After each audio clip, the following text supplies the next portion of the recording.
Okay, please grab your workbook and open your workbook to handout 16A.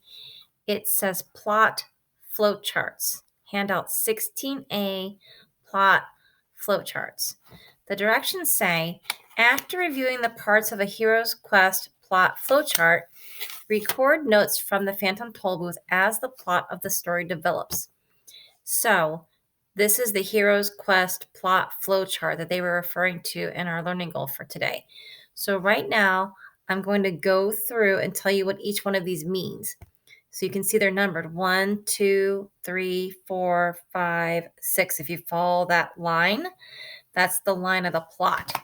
So, for number 1, exposition.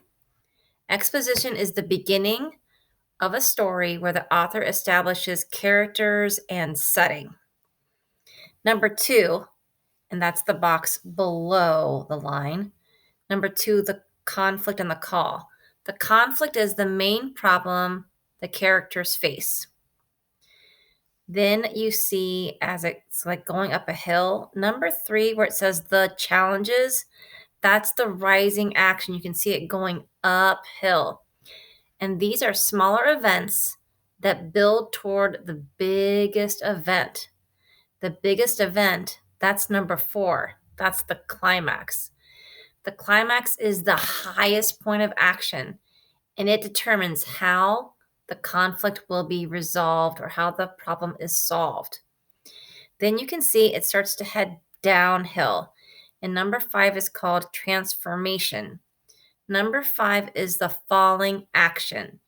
It's small events that begin to wrap up story and move it toward a resolution or a solution.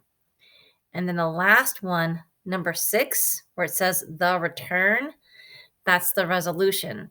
That's where we'll have our conclusion or our ending for how the problem or the conflict is resolved. So we are going to move on to the next slide, and we're going to complete the first box where it says exposition together.